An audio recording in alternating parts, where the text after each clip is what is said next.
Hello, this is Kiana Hennigan, your District Assessment Coordinator, and I'm here to give you your assessment training for the fall. At the end of this training, you will understand how assessment and research communicates with you and how to successfully pass those on to your staff. The basics of fall assessments, the who, what, when, where, and why, and what do you need to do. What you can do to start your preparations for spring testing, the expectations around accommodations and supports, what you can do to ensure that testing runs smoothly in your school, and of course, that you can always call, email, or Teams your friends here in assessment and research for help. We really want you to be successful, and we really want to hear from you. I am going to move fast. I do not need to read you this agenda, but I do want to talk about Smokey the Bear. Smokey is about preparation rather than consequence.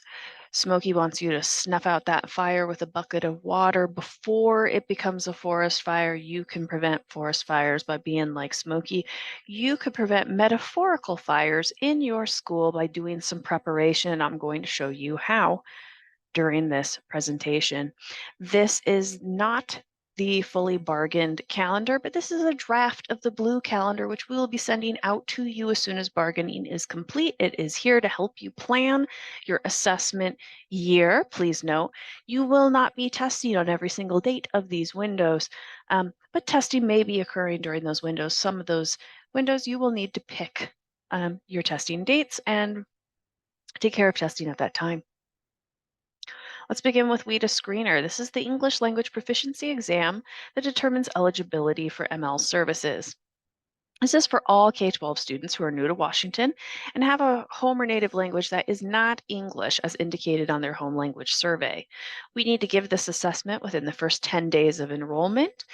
Proctor training is facilitated by our friends in Categorical and myself. High school proctor training, for the most part, has already happened. If you're at a school that is not currently staffed with your ML paras, your success coordinator is not staffed, then you will need to make sure that they attend another training. Please reach out to Christy Gooding about that. The admin training is this. You are at it right now. Your building plan for WIDA Screener is due September 15th, and the high points of things that I'd like you to think about when you're planning WIDA Screener are as follows. You need to select who's going to be your school coordinator. This is the person that works with your ML Success Coordinator, probably whoever supervises them in their work, who is going to ensure that testing is running smoothly at your school and to provide guidance to these folks, and also ultimately be responsible for testing at your school. That will be a principal or assistant principal. You need to complete your building plan. You need to ensure that there is a secure booklet storage area for accommodated booklets. Of course, elementaries have many booklets, but you may only have a few. Please make sure that there is a locked space convenient to your ML Success Coordinator to put any paper booklets in that they may need. Please ensure that sufficient staff attend required training and complete all training activities. This may include providing a little bit of time during the workday for your staff to complete individual training activities or some quizzes and some reading and things that may need to be done. Please ensure that your staff have an appropriate testing space and coverage and that they know about any planned interruptions to the school day. And please let your office as well know that testing is going on, so that we have fewer interruptions. If everybody's kind of aware of what's going on, we are more likely to be successful.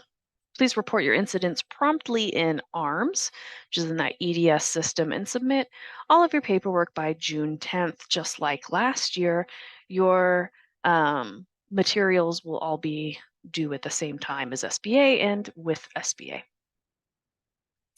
Let's think about winter. This is a Smokey the Bear slide. You're going to plan for your WIDA access so that you have a nice time. Remember that all K-12, Title III, and ML students are assessed in February or March with an annual English language proficiency assessment. It is either WIDA access or WIDA alternate access. WIDA alternate access is for those students with significant cognitive disabilities, and you want to be thinking about who will be eligible for WIDA alternate access, and it's the same students who would be eligible for WAA. So when you're having an IEP meeting and you're talking about a student who is duly qualified, meaning their ML and IEP, please discuss the following. Are they eligible for alternate testing? Are they a WAAIM kiddo? They should take WIDA alternate access if so. And then what accommodations might they need for WIDA access and alternate access? Don't just focus on SBA. Have that WIDA accommodations conversation whenever you have the IEP meeting. Don't wait until December to start having that conversation about those supports. They need to be discussed and trained and thought about now, not later. Remember, all your grades take WIDA, so we're not going to forget about our 9th graders, our 12th graders, and if you're at a school that's supporting a transitional post-grade 12 program, like GOAL, for example, those students too are required to take WIDA access or WIDA alternate access, depending on their cognitive level. All right, NAEP. NAEP is a congressionally mandated online assessment. It covers a variety of subjects. You don't get a whole lot in the way of score reporting. It's given to a representative sample of students at specific schools. If you are not notified in July, your school is not a NAEP school.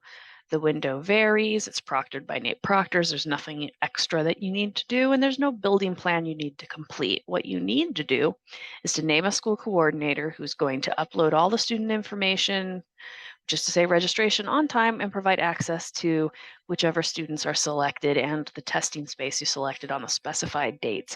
NAEP's very straightforward. If you have any questions about NAEP, though, please reach out to qhennigan@everettsd.org. World Language Assessment. There have been changes to World Language Assessment for the year. These are those proficiency exams that students may elect to take to earn up to 4 credits of high school world language proficiency and potentially earn that seal of biliteracy. It is given by a pool of centrally trained proctors. It's very, very important to emphasize who is testing students in grades 7 through 12 who can speak, read, write, and understand a world language. Notice speak, read, write, and understand. This is really important. We'll keep talking about it again the next couple slides. But we really don't want students who cannot fully access the language to test because they cannot pass. So please attend to that detail. The window is now a single window with registration running through the start of school all the way through October 31st. The window itself will be the November 28th through December 15th date, with each school having already selected its dates as well as its testing locations. You, as an administrator, are no longer required to attend the World Language Assessment training. This is your World Language Assessment training that you are watching right now. However, there is a proctor training on November 8th at 3:30 here in the CRC, and your school's representative is required to come. We'll talk more about that in just a second. September 15th is your building plan due date.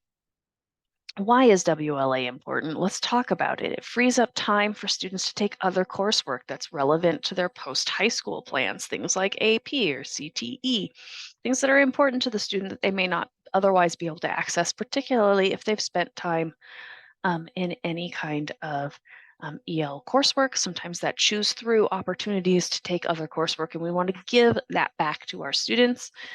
They can earn those 4 credits of high school proficiency, which will obviously meet their graduation requirement. But if they do meet all their other graduation requirements and they get the 4 credits, they get the seal of biliteracy, which is so important to our students. You get special honors at graduation, a medal, a diploma with a little seal on it, like little silver shiny stuff. It's so exciting for kids. They get their biliteracy and the specific language noted on their transcript. They now have evidence that they could take to college and career and beyond that they are certified biliterate. And they get a lot of advantages based on that, but they also get a feeling of pride associated with knowing this other language. And sometimes we find that students are not provided with opportunities to be proud of that achievement. Speaking another language is an enormously important skill, but they may have been receiving negative feedback about that in the past, and we want to make sure we're giving positive feedback to all of our wonderful biliterate students. They're multi-literate students in some cases. So registration. First off, world language assessment requires some amount of English literacy. We are going to have a recommended minimum WIDA reading score, which we will provide to you guys with your introductory WLA materials, and we'll also be checking students to see does anybody have any accommodations for special ed students, and also do all of our ML students meet that WIDA reading minimum score. It'd be very hard to pass the test if you couldn't read the prompt. So we do want students who have that English literacy level. Please remember that students must be able to write in the testing language. Um, the score is based on the lowest domain score. So, for example, a top row student got a 7 in reading, great score, a 1 in writing, which is not a great score, and then 7s in speaking and listening. And even though they got those 7s, they're getting no credits. And they're getting no credits because a score of 1 in writing does not meet the minimum threshold for earning even 1 credit, whereas the student on the bottom row has 2s across the board and has met the minimum standard even though they don't speak and understand the language as well as top row student. They did earn that 1 credit because they met a minimum threshold. That is why they must be able to do all 4 domains. The registration forms have been updated to include a mandatory writing practice. We have over 90 languages here in the district, and we know that your staff will not be able to read whatever it is that the students write, but if it's like 2 words, then that's maybe not a good sign. And if it's lots of words, then that's probably a good sign. So they'll be needing to check that at registration to treasurer's office. They're going to bring that form with that mandatory writing practice on the back to the treasurer when they sign up and pay their $10. Those registration forms need to come to us in assessment on Fridays. No tests will be ordered for students without registration forms in. And then once again, just a reminder, WLA for this year is a single mid-year window. We had a lot of difficulty getting testing wrapped up on time and getting information back to schools in that timely fashion, just because makeup's stretched so long. So we really do want to remind you of that single window. If you do have a senior who is credit deficient, obviously, as always, we'll continue to honor with always testing seniors who have that credit deficiency and could potentially test. So please do reach out about that, but the rest of your students will need to test in that single window. So what do you need to do? You need to select your school staff member to attend that training in November, and they're going to nominally supervise testing and proctors. They're going to be the contact person at your school for the testing team. They're also going to help with scheduling phone interviews, supervising those phone interviews, which are rare but do still happen, as well as doing makeup testing. You need to complete your building plan and turn it in by September 15th. Please communicate to your staff, but first, reserve your room. Make sure you've got that room reserved. If you've had a date change, a couple schools have requested date changes, please make sure that your date change has not impacted your room reservation.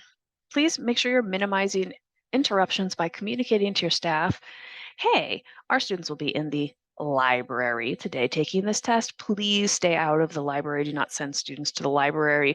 And also, please do not use GoGuardian or class policy, whatever the software is at your school that you're using to prevent students from straying off topic on the internet will prevent your students from completing their WLA if it is used by teachers. So please communicate that information.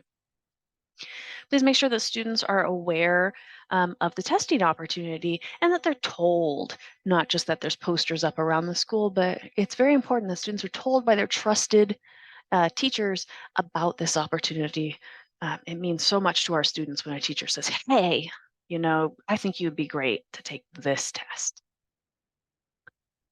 Please ensure that your office managers are aware that proctors are coming to your school on that day and what room they're in, and that the office managers will now have test tickets ready to hand off. This is new for this year. We're going to send all of the test materials, all the secure materials are going to go ahead to your office manager in the few days before testing and be held there for your proctors to check in and collect.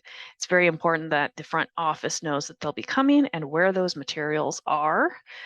Give your office managers a heads up that that is happening. Please make sure your phone interviews are promptly scheduled. We need those score reports back as fast as possible, and try your very best to get your testing completed by December 15th. We know that things happen. We know that kids are absent, but everything that we can do to complete testing before winter break will really help in terms of scheduling students into next year. Please make sure that you are promptly filing and distributing materials as you are instructed when it comes to test results. Make sure that eSchool is being updated properly and that any signed credit letters are being promptly filed. Remember, when your scores come back, you'll have your score report for the CUME file, your score report for the family, and then a credit letter. You'll get that, and it will need to go home and be signed and brought back in order to assign credit. Please make sure that your seal of biliteracy materials are ordered on time by your commencement manager. Please watch in the late winter, early spring. You will see a principal's packet reminding you of what you need to do to get your seal of biliteracy materials. It would really stink if your students didn't get all their wonderful awards at commencement. And just a reminder, there is no centralized database of WLA score records. We have eSchool for this district, that's it. So make sure that you're crediting students promptly, that you're filing CUME file copies immediately, that students who withdraw have already had those records already completed and in their file. If you have a student who takes the test and then transfers, in the late spring even, and that stuff isn't in there, they're going to go on to their next school. And it's not reasonable, particularly for a ninth grader, that they're going to remember, 3 years from now when they're trying to figure out how they're going to graduate, that, oh yeah, they're not actually short on world language credits. They did what they were supposed to do because they took something someplace. Like, we need to make sure that we are providing students with that, taking care of them and helping them. All right, moving on to College Board. In October, we've got that PSAT coming up. PSAT is that national assessment. It's going to help your students prepare for SAT. It provides entry to the National Merit Scholarship Program. It's super important for our kids. All grade 10 students are going to take that test. Grade 11 students by choice. That's the students in that 90th percentile and higher. We sent you a list. I think it'll probably be resent to you shortly. Those students are the students we want to invite. That testing is going to take place on the 25th of October. And my understanding at this point is that this is now a digital test and that proctor and administrator training will be given online through their test taking software. I'm having a webinar about it this afternoon. I will learn more and I will report back everything I learn. Please remember your building plan is due September 15th, but there may be a little extra supplementary building plan that comes out a little bit later to account for how no manuals were made available in time for building plans. So, what are your administrator duties? Make sure you guys have a school coordinator, someone specifically tasked with PSAT. They need to make sure that the proctors are properly trained. They need to make sure that they have enough proctors, adequate space available, and that they ensure that registration and rostering are completed promptly. We're not entirely sure what that's going to look like yet, but we're going to help you through these processes. We're all in this together. Let's talk a little bit about this change to digital. Now with the digital PSAT, the estimated test time is about 2.5 hours. That's significantly shorter. Now in this first year, it wouldn't surprise me if your teachers took a little bit longer to kind of get sorted out and get everybody corralled and get that going. So it might not be that short, but you're going to want to be thinking about what supervision-wise am I going to do with these kids if it's early. The test itself is going to be very SBA-like. It's going to have a student secure browser, much like the SBA. The College Board one is called Blue Book. It uses the exact same built-in calculator that SBA uses. It's called Desmos. Um, Approved calculators may also be allowed. Some students may want to do that, some will not. In either case, we'll have them covered. It's fully computer adaptive. It has really similar universal tools, the highlighter, the flagging to check your work. All of those things are really similar. Remember, with that flag, it is computer adaptive, so we don't want students just guessing. Proctor Test Administrator interface is going to be called the Test Day Toolkit. It's kind of like the TA interface, but it includes training, practice guides, day of instructions, and more. Kind of everything is going to go through that for your teachers and also for your school coordinator. There are full-length computer adaptive practice tests available. You can communicate that out to your students so they have the opportunity to practice. And of course, school coordinators, you guys are going to roster your students and your proctors to your testing rooms, which is in many ways superior. This is going to prevent you from inadvertently grouping students with conflicting accommodations. It's going to put it together, I think, in a nice and organized way for you. But accommodations changes have to be completed in advance. In previous years, we've had students waiving extra time, particularly on SAT, but even on PSAT, and saying, no, no, no, I don't want to sit there that extra time. They will not be able to waive it. They will be forced to sit for their extra time. So we need to be attending to that and making sure our accommodations changes are completed in advance.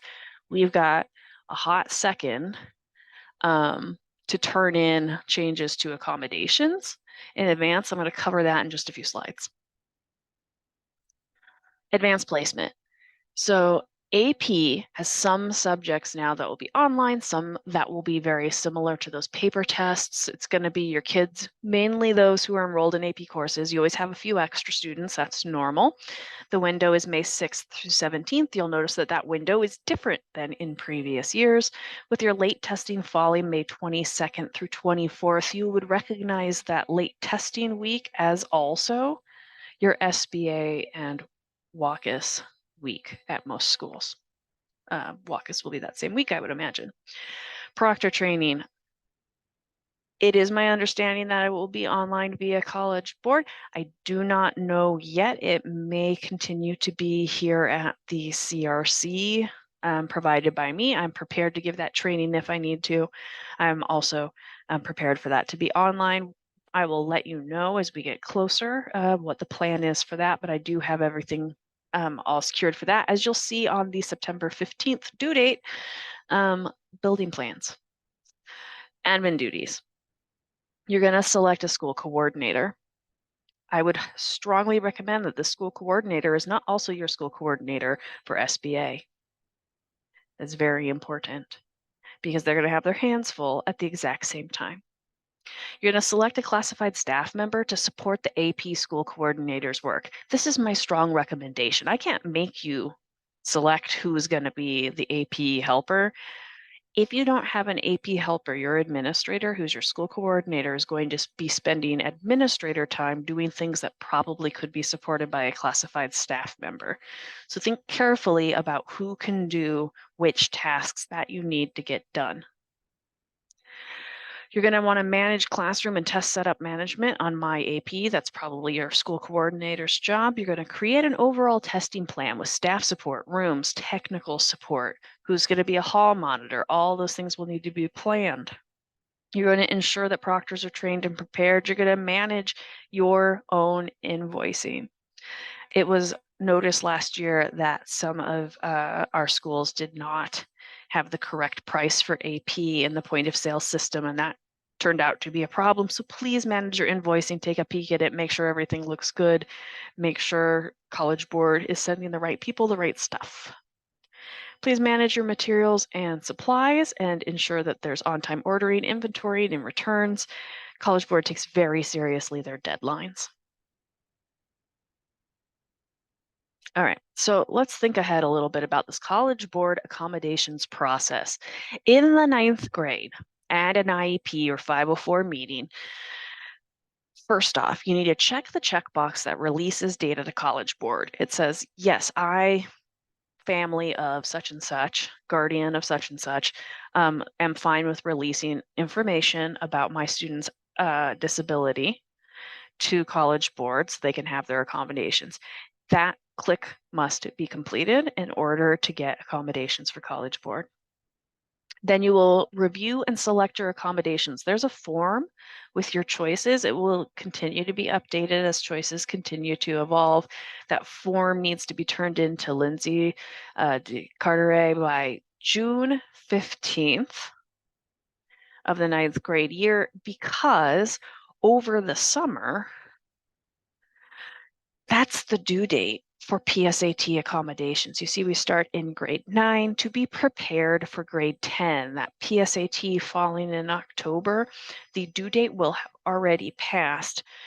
When you meet with your student for their 10th grade IEP meeting, if it's after October, talk to your student, find out how those supports were. That's part of that process at those IEP meetings. Then at the 11th grade meeting, you're going to be planning ahead for any possible AP testing that could be happening.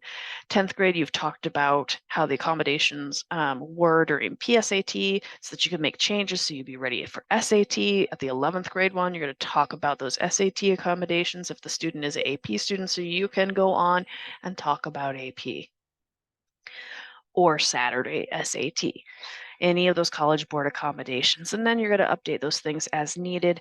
College Board also offers collegiate tests, and having something already in the system may be of benefit to your student. Let's talk about AP. AP testers are usually in grades 11 and 12, but it is possible that even a ninth grade student can be an AP student.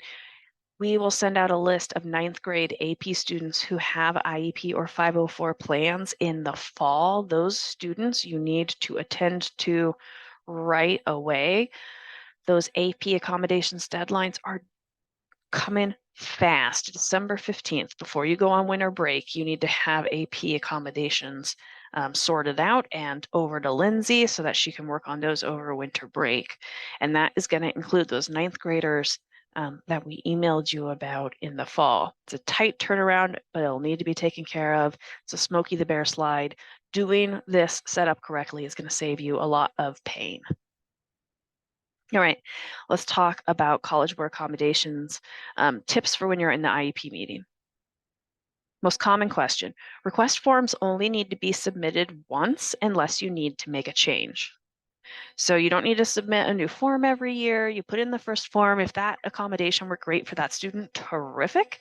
Let's leave it in there and not worry about it. The only time when you would need to think about it is if you asked for an online accommodation and the AP test they're taking is only paper pencil, for example. More is not better. Remember, especially with College Board accommodations, there are pros and there are cons to using that accommodation. So I will write some little notes on the form every year and I'll update them as the years go on. You might say, I want extra time for whatever, without realizing the student doesn't actually need extra time for that specific test. So let's pay attention to those things. Remember, we're not able to make those changes day of. Other things to think about is that some accommodations require your school to proctor weekend SAT. Even if you're not a weekend SAT school, please think carefully when you're selecting these things. These are like double time. If you are requesting 100% extra time, if your student's taking SAT on a weekend, they're taking it at your school. And I'm not sure who's going to proctor that now. So be thoughtful. If the student needs it, then they need it. But if the student doesn't need it, you are very incentivized not to do it. It'll be a real long test for the kids and a difficult situation for you. Please remember that the students need to regularly use the tool in the classroom or for assessment. It's not fair to spring a tool on a student that they haven't used before. It makes a stressful situation really stressful. Let's not do it. Those request forms need to be submitted on time. College Board takes up to 7 weeks to approve accommodations, and there's often a little bit of back and forth between special services and College Board. They do not honor rush requests. There is no pity at College Board. Once in a blue moon, something's gone through, but the vast majority of times I've called them, they told me no, thank you. They also, again, no longer allow the waiving of accommodations on test day. So please make sure that those changes are getting in well ahead of time, at least 7 weeks in advance.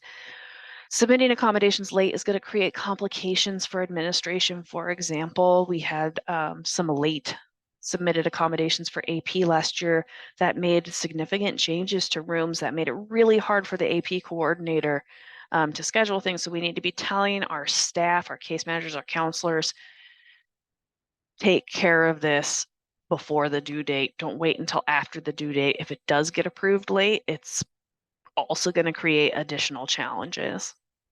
Each test has its own district due date. We ask for PSAT by the last day of school, SAT and AP by the day before winter break, and then SAT weekend has all their own due dates.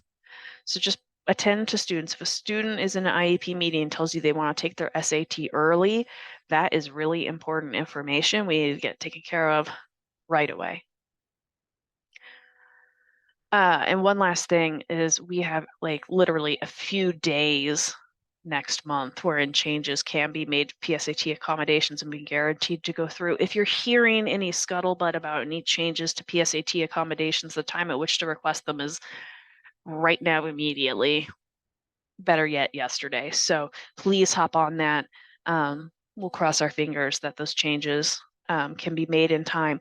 The most easily, quickly made changes are the ones that are the removal of a support rather than the addition. So please be thoughtful on that issue. Fall WAAIM. WAAIM is our accountability assessment in ELA, math, and science, and also is a possible graduation pathway option. Fall WAAIM is for seniors. These are seniors who are graduating this year. If you have a senior who is qualified for WAAIM and this is their last year, they will be earning a diploma this year, then you need to seriously consider getting them fall WAAIM. If the student is moving into a transition program, they can take WAAIM in spring. If the student is going to graduate next year, they can take the WAAIM in the spring. The window for taking fall WAAIM is really tiny, September 27th through November 21st, and we want the teachers to be done by November 16th. So it's a very, very, very short window. So only consider offering this if the case manager thinks the student will be okay to get it done in that increment of time and they're graduating immediately. This is your administrator training. The proctor training will be facilitated sometime in the near future. If you do have qualifying students and they have a veteran, a case manager who will be giving the test, we may do abbreviated Zoom training with them. We'll work with you on that. Your job, you're going to select a school coordinator. They're going to complete a building plan, turn it in by September 15th, if not later. We're going to make sure that that test is completed by November 16th and all the data is entered, and that we submit all of our mandatory state paperwork by November 27th. If you have a qualifying student at your school, then all these things will be in play. If you don't have a qualifying student at your school, I don't need your building plan. Don't worry about any of this at all.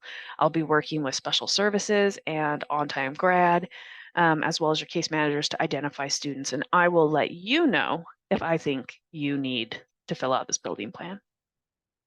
But let's think ahead to spring, when the vast majority of YM testers test. Spring testing is due April 24th. Thinking ahead about preparing for that, we want to make sure that Penny Brombo knows any kid who comes in who has WAAIM on their IEP. Penny has no way of knowing about students who come in with other school districts' IEPs if you are not notifying her promptly. She needs to know about those WAAIM testers as soon as possible so that we can get access for the case managers and ensure the case managers are invited to training. Likewise, you got to make sure the staff come to the training. This training is really important. We're releasing all of our teachers, one, because we've had some problems with WAAIM somewhat recently, but two, because we want to ensure that staff have time to sit and thoughtfully select what tasks the students are going to do and have the opportunity to print them on special services dime. High schools, you're going to want to check with Holly Tweet about 11th and 12th grade students missing math or ELA pathways. Um, those students are not going to naturally show up on your mind because they're not in that 10th grade testing group. So we want to make sure we're not missing anyone. We will not have a fall WAAIM window in future. My understanding is this is our last fall WAAIM this year. So we need to scoop up any 11th or 12th graders this spring and then be thinking spring, spring, spring, henceforth. Continuing with our Smokey the Bear preparation slides, Tide management. Tide is the application that holds all your student and staff information and populates things for SBA, WACUS, as well as your interim assessments, and it needs to be managed. We have loaded staff this morning.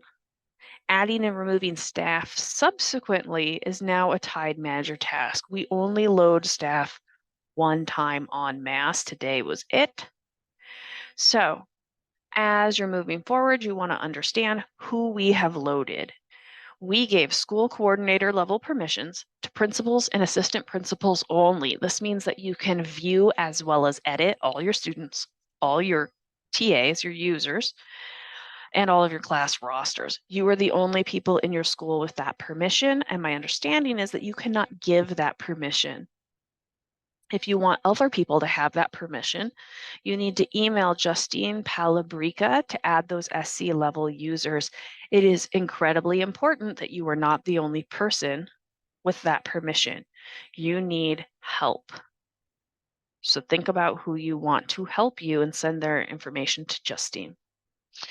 Now, there's also test administrator level permissions, and that's to look at student settings and rosters for all the students that belong to them on their roster. They can print test tickets, they can print out copies of rosters and special accommodations and all that fun stuff. Those permissions have been given to all certificated staff. Nothing has been given to classified staff in your school. If you need classified staff to have test administrator permissions, you can add them yourself. If you need them to have school coordinator permissions, then you need to send the specific names of who needs that school coordinator permission over to Justine Palabrica, and she will get that coded for you. In terms of students, we load class rosters once after fourth day count each term. That's each semester. Fall loading will take place on October 2nd. Now, adjusting the rosters after that time is a school Tide manager task. That is why you do not want to be the only person with Tide manager level permissions, the school coordinator level. So you're going to select a Tide manager, preferably more than one, and you're going to have that person do the following tasks. They need to attend some training. On 10.3, I have a Tide Manager training set up in Teams, which can be registered at that link or at the link in the email that directed you to this video. I can set up additional Tide trainings, and I'd be happy to come to the school and train all of your possible Tide managers all at one time in person. If that is agreeable to you, you can schedule that by emailing me or Justine Palabrica. You make sure that your Tide managers are updating your rosters as needed. If you guys know that all of your English teachers are going to be giving some specific interim for all of your 10th grade students, then you need to make sure that you have all your students in there and that they're actually rostered to their teachers. You're going to need to go in and look at student settings, make sure that students have the correct tools and supports coded for them, as well as staff accounts. You're not going to be able to do a whole lot without at least TA permissions. More about students and Tide. In order for a student to get from eSchool into Tide, they need to have a full student record in eSchool. They need to properly have your student registered with an SSID number and everything. Then once a week, eSchool is sent to the state. It's a massive file. It takes days to spool, and it goes once a week. It goes twice a week during the SBA window, but once a week the rest of the year. The day after that load successfully goes through, then the student will show up in Tide. So it is reasonable to expect in like 7 to 8 days, if that student has not shown up in Tide and they need to be in Tide to do a thing, then you're going to put in an LMS help desk ticket. If students don't have all their required fields in their enrollment records in eSchool completed, it will not go to the state. That is why you're going to ask LMS for help. You guys are getting emails from Certify, those Certica reports, when stuff is not being completed. And this isn't all the stuff. This is like the most likely stuff. What is their first date of enrollment in the US, I think is one of those ones that gets missed sometimes. So you're going to follow up with your registrar about any of these certified reports. If you're getting them, instructions on enrolling students is in the LMS SIS portal. You could always use that as a checklist for your staff to go through to make sure they're getting everything taken care of, or they can put in an LMS help desk ticket and get help right away. Common enrollment issues that prevent students from being in TIDE properly or put students in TIDE who shouldn't be there. We've got staff members who enter either the wrong SSID or they enter the correct SSID in eSchool, but they don't actually complete SSID issuance. SSID issuance is a specific task that must be done in EDS. Other things that are very common are exempted groups are not coded properly. That's your partially enrolled, your part-time private, part-time homeschool, IEP services only, full-time running start. Those sorts of things need to be coded properly. All right, still thinking ahead for spring. When you're at an IEP meeting, there's 2 accommodations questions that I would love if you would be considering during that IEP meeting. Just for Smokey the Bear purposes, we want to say, does the student use these accommodations in class? If I hand you an abacus or a rec and rec or maybe one of these nice braille calculators, if you can't fully fluently read braille and you haven't been trained on the use of that calculator and used it in class, or you haven't used an abacus or a rec and rec before, those are going to be pretty challenging. It might be really stressful and frustrating to you. It might make you feel very unhappy. It might make you do worse on your assessment.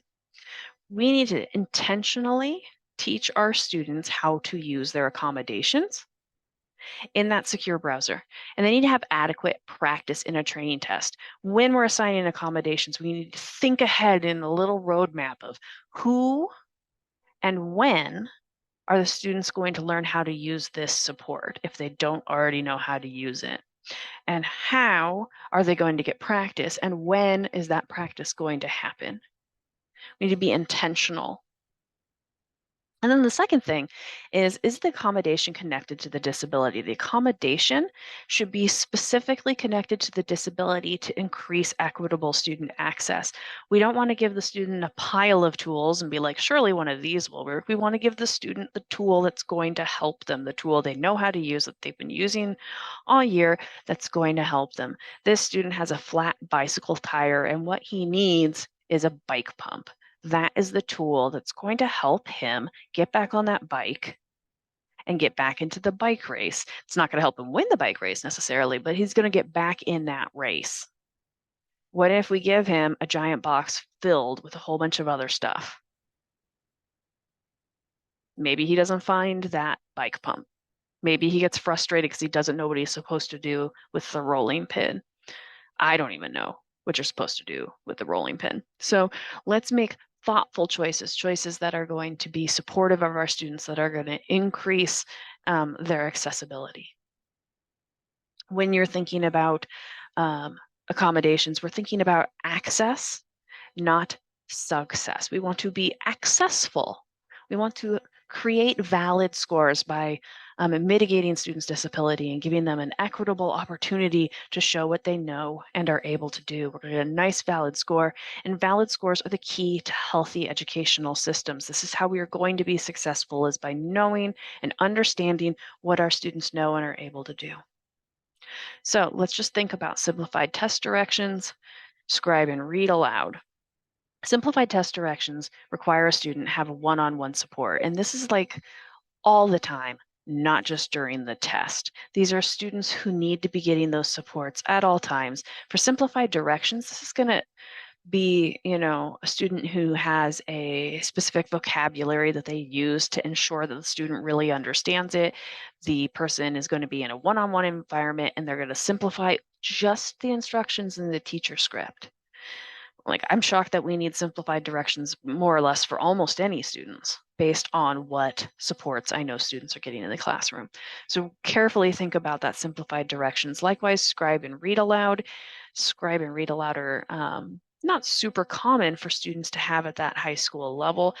We want to think about that as if students are using speech to text and text to speech in the classroom as everyday use. That's what we want them using. Remember, scribe and read aloud, dictating and listening with that kind of intent to passages. Those are skills that students need to develop over time. You cannot spring it on a student and expect it to be the exact same. Students are used to what they're using in the classroom, and if what they're using for the classroom is appropriate for a state assessment and allowed, then that is what we want them to have.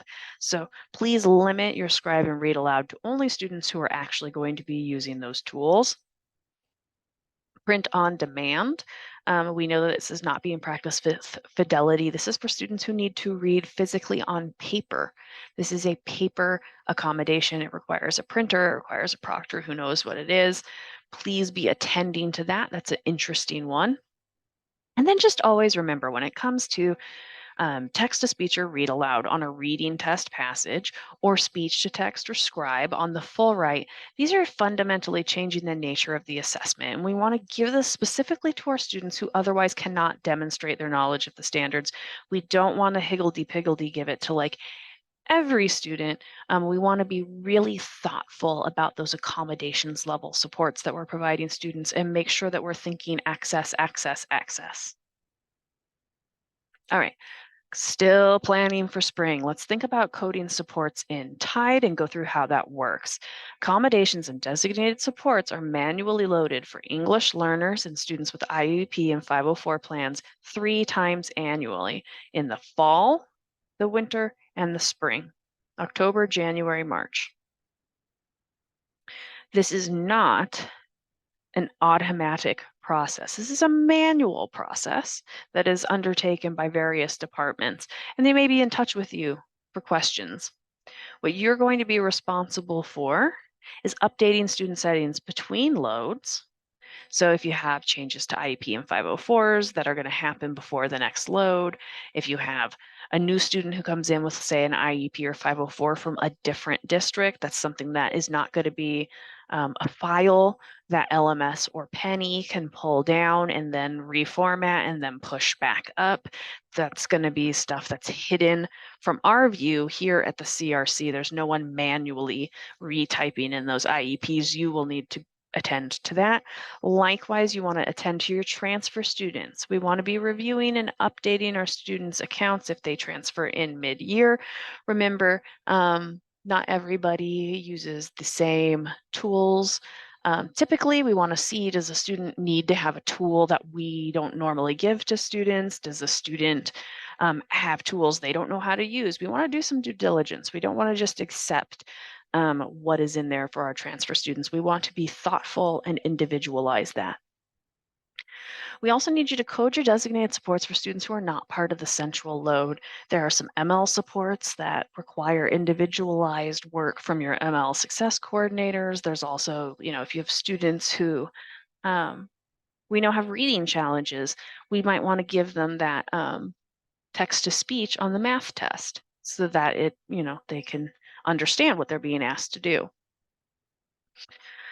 Please, when it comes to making any changes to student supports in TIDE, we want to make sure that everything comes in writing to your TIDE manager. You need to tell your staff who to talk to about these supports, and that needs to go in writing. We want TIDE managers to have something to show, to say why they made the changes they made, and also so we can make sure everything is accurate. All right.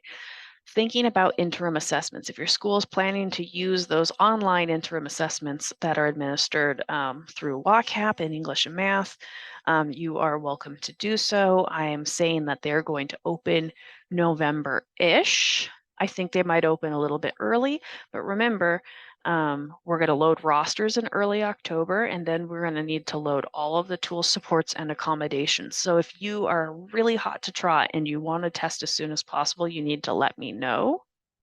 And also you may want to consider, like, How are you using these tests? How important is it that your tools and supports accommodations get entered like immediately? Proctor trainings are school facilitated, or you can request A&R to come out. Either myself or Dr. Matthews, we're happy to do that. Training for administrators is also available by request, or you can also you can email Justine Palabrica to schedule something with Dr. Matthews or with myself. You can also show up to one of those principal support office hours with Dr. Matthews and ask interim assessment questions. She's very knowledgeable and happy to help you at those times, especially. Um, there is no building plan. Your main duties are to make sure that your staff know, um, you know, have there been any changes to interims and have access to training materials and also classroom materials. It's nice. We have some materials that we've made just throw up on their smart screens to give students instructions on logging in and the like. You're going to want to schedule training with A&R if you want us to do your training, or I'll also send you training materials when the system opens. Let's also talk about some best practices. You want to plan thoughtfully. What is the purpose of getting this data? How are you going to use the data to inform instruction? All of those things are really important. We don't want to test just to test. We want to test thoughtfully. We want to make sure our staff know how to administer the interims, how to score them if they have hand scoring, and then how to find their scores. We want people to give training tests first because we want students to have the opportunity to be taught about their supports and accommodations. Students will have that opportunity in that training test to like raise their hand and ask a lot of questions. Also, the teacher can show on the big screen if you have a lot of students, for example, who have text to speech in that class. That is a great opportunity to demonstrate how to utilize that feature. So we want to be really thoughtful and also thinking ahead always to spring. Where are we going to get our scores? In smarter reporting, of course. That's that SRS system that we find in the WCAP portal. It's going to have your SBA, your WACUS, your WAAIM, your interims, if you gave them. It's going to have historical scores going back only to 2021, which is not very far back in history. Anything earlier than 2021 is not in SRS. The system is new. It's building over time. But if you want historical scores for earlier than 2021, for whatever reason, you can see them for your current students in Performance Matters. Dr. Matthews has a number of office hours that are relevant to this topic. That would be a great place to learn more about that. And then, of course, if you need historical scores for students at the time of the test, that's something you could do through Insight, which, of course, is managed by LMS. Just a heads up to you looking ahead into the next few months. The spring 2023 teacher related rosters, the teacher by teacher list of students from last spring is going to be removed from SRS in November. That is about data privacy for our students. If you as an administrator need to retain that information, you're going to want to pull down any roster level data out of SRS by November. In early November, they're going to wipe those out. So if you needed them, pull them down. Let's talk about security. Number one, security training. You can start your security training right away. You want to security train anyone who is a district employee or a contractor, like nurses, behavioral sports student teachers, and the like, who are not proctoring the assessment, but who will be present during the time. They need to do that security packet. That being said, we don't want random people in testing rooms. So we want people who are explicitly supporting the assessment, people who may need to quietly enter the room to get an item, or librarians walking through the library to their office, for example. Be thoughtful. You can start that security training early if you would like, if you know there's going to be some potential emergency reason that like your custodian needs to enter. You'll want to train them. I will train all the field techs early in the year. And those materials will be kept on hand here at the CRC. What is not okay is testing in a shared space where other students or staff are going to be coming and going throughout the testing space. That is not considered secure. We don't want students getting distracted by people. We don't want people getting access to secure materials. All of those things are prohibited. Secure booklets must be locked up in a limited access secure location, meaning it has a lock and not everyone has a key. They cannot go through district mail. Any secure test material cannot go through district mail. Um, this would be things essentially other than WLA. So it would be WIDA items, it would be, obviously SBA items. WIDA test booklets are a particular concern, particularly WIDA alternate access, which is fully paper pencil. Those materials will be delivered to and from your school by assessment and categorical staff, or hand carried by your staff. Please use your sign in and out forms to ensure a chain of custody. Nothing is worse than something going missing and not having the first idea of where to look. We have professional development opportunities galore. We have staff presentations ready to roll out to your staff. We've got case manager and counselor accommodations trainings. We've got TIDE trainings. We've got interim trainings, iReady trainings, performance matters trainings. Both Catherine Matthews and I have plenty of trainings that we would love to provide to your staff. If you want to invite us, we're happy to do that. You can schedule trainings with Justine Palabrica, and we would be happy to come out and do those. And then, of course, again, principal support office hours. Dr. Matthews is available to meet via Teams. There is registration so you can get it onto your calendar so you don't forget and you get that reminder. There's a schedule as well available of like some suggested topics that will be relevant to the time that the office hour is scheduled. But you can ask anything at the office hours. Those office hours are for you. To see that schedule, you will be able to click the link. It's also in the principal's packet from 2 weeks ago. Communications from assessment and research. We are going to talk to you 4 different ways. First off, as soon as bargaining is complete, you will get a copy of that blue calendar that is the fully activated calendar that we provide to you to help you in planning. You can share that with your leadership team as soon as it comes out in that communications to principal. The monthly assessment outlook has all those important dates of what's coming up and what you should be thinking ahead to in the month ahead. Please also consider forwarding that to anybody who's relevant, but especially your leadership team. And then, of course, your communications to principals memos. We will periodically send out memos that are specific, that are too big to include in our monthly assessment outlook or require action items that are super important. Um, it's really important that those go out to relevant staff ASAP. Sometimes we are cutting a little fine, usually because the state is cutting a little fine with us. So please make sure that if you're having a hard time getting through those packet items right away, there's probably a reliable person in your office who can read those and triage what are the most important things either back to you or out to relevant staff. So please find a methodology for getting those out as quickly as possible. I don't want anybody to miss due dates. And then finally, email. We will email you if there's timely or school-specific information or action items that need to be conducted quickly. I try to never email you as much as possible. I don't email you. And when I know I need something, I do put action required just to help you be able to pick out of the numerous email that you receive that there is a thing that you need to do and when it is due. So please send that on to your relevant staff as quickly as possible. Take care of it as quickly as possible. I swear to you, I try not to email you all the time, and I will be very responsible in that regard. All right, just a little housekeeping before we go. Next steps, you're going to complete your verification survey. This is going to indicate that you completed this session. Also, it's going to give me some feedback, which is useful for me. Optional, I do have office hours. I am extremely available to help you with your building plans or to answer any assessment questions that you might have. Your office hour options prior to the due date for building plans are September 13th at 10 a.m. and September 14th at 3 p.m. I selected a couple different times. I hope you can make it if you need to, but you can also always hail me on Teams if if the little dot is green on Teams. Feel free to give me a call. If I can't take it, I will just not take it. Don't worry. Then you're going to complete and submit those building plans by September 15th. For a high school, you'll be looking at WIDA screener, world language, PSAT, advanced placement, and maybe fall WAAM. I hope to know by the 15th if you need to turn in fall WAAM or not. It is also possible that we might have a student suddenly show up afterwards and you may need to fill out the plan. I will help you manage that process.